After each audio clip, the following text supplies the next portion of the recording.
Hal ini yang sering dialami sama mobil-mobil bekas, terutama mobil bekas taksi. Assalamualaikum warahmatullahi wabarakatuh. Kembali lagi di channel YouTube kita. Apa kabar bosku? Nah, hari ini kita mau bahas bukan bilet, bukan lampu, tapi ini mau bahas ini ya, beberapa kendala yang dialami mobil, terutama ini mobil kita nih, mobil Vios guys, mobil bekas taksi. Dan ini pasti banyak dialami sama teman-teman di luar sana, baik itu taksi ataupun mobil bekas. Nah, apa itu? Jadi ini masalah kaki-kaki ya. Masalah kaki-kaki itu memang ada masanya kalau sudah mobil berumur, apalagi yang ini keluaran tahun 2015 ya, lebih dari 10 tahun ya guys. Itu sudah berumur 5 tahun aja pasti akan ada kendala di bagian kaki-kakinya. Nah, kemarin jadi ini sebenarnya kendalanya udah beberapa tahun yang lalu ya, tapi kita tetap memaksakan jalan aja karena memang terbatas, kita hanya di dalam kota aja, nggak bisa keluar kota. Ini di bagian kaki-kakinya itu ada bunyi gluduk ya. Itu pasti mobil-mobil bekas taksi lain kalian pasti ngerasain juga. Nah, itu kalian harus spend budget guys biar si kaki-kakinya itu normal kembali. Jadi kemarin itu pengalaman aku, beberapa part yang harus diganti itu seperti long tirot, ada as bracketnya, bukan as bracket, as tariknya, lalu ada rak end, pokoknya ada beberapa perintilan yang ada di kaki-kaki.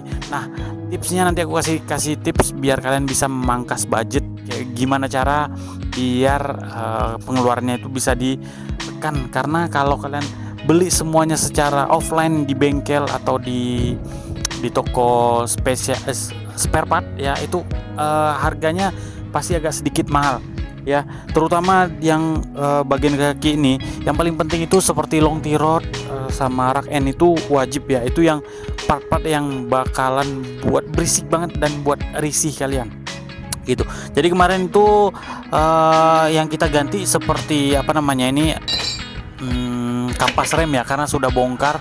Jadi sekalian saya ganti kampas rem karena itu menyangkut keselamatan juga, karena udah tipis guys. Ingat, kalian harus wajib ya, minimal beberapa ribu sekali itu dicek kampas remnya biar nggak ngeblong remnya guys.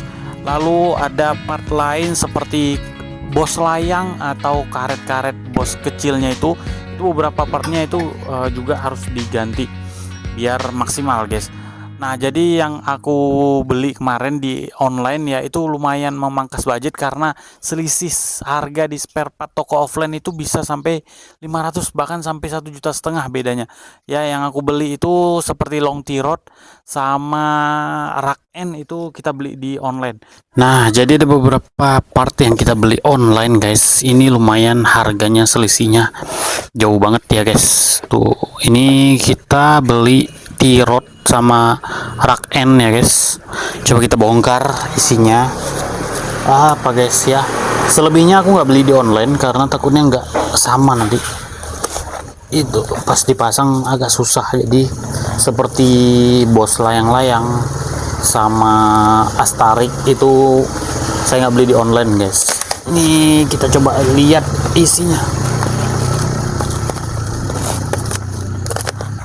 Nah, ini guys ya.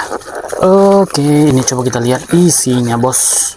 Tuh, nanti kalau ada yang mau beli ini, link pembelian saya taruh di deskripsi. Tuh, lumayan guys, harganya bisa jauh lebih murah. Ini rak end, oke, dan ini tirot end.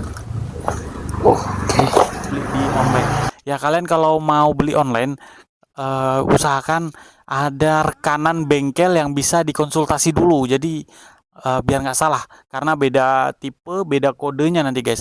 Seperti bos layang itu bisa kalian beli di online.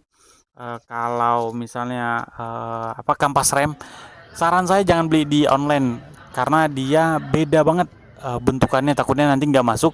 Kalau kita beli di offline, insya Allah kalau salah pun itu bisa diretur, bisa ditukar ya. Jadi itu guys, biar kalian bisa memangkas harga, tadi saya bilang jangan lupa konsultasi dulu ke si mekaniknya ya. Kemarin budget yang kita siapkan itu sekitar 3 juta sampai 3,5 juta itu di luar part yang kita beli di online ya, seperti Rakn dan Long Tirot itu.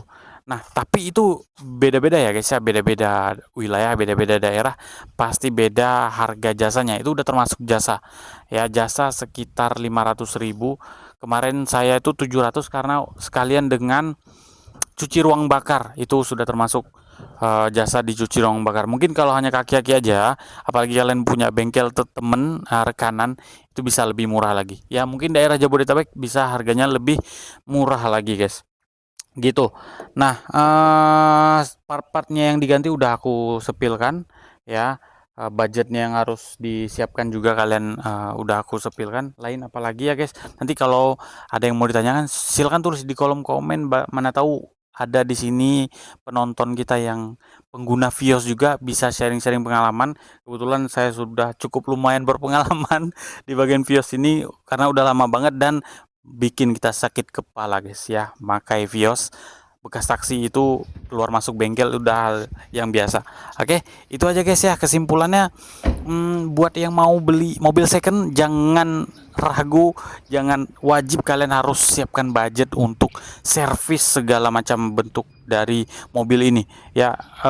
Sedikit saya kasih tipis-tipis kemarin, bahan-bahan atau yang kita ganti itu apa-apa aja, seperti AC itu udah kita servis, lalu ada lahar, ada radiator juga kemarin bermasalah, itu banyak deh pokoknya. Kalian wajib spend budget buat yang mau beli mobil bekas, terutama mobil bekas taksi ini lumayan capek gitu. Oke, itu aja guys ya, jangan lupa like, komen, dan subscribe. Sorry kalau ada salah kata. Nanti kalau ada yang mau ditanyakan silahkan tulis di kolom komen. Assalamualaikum warahmatullahi wabarakatuh.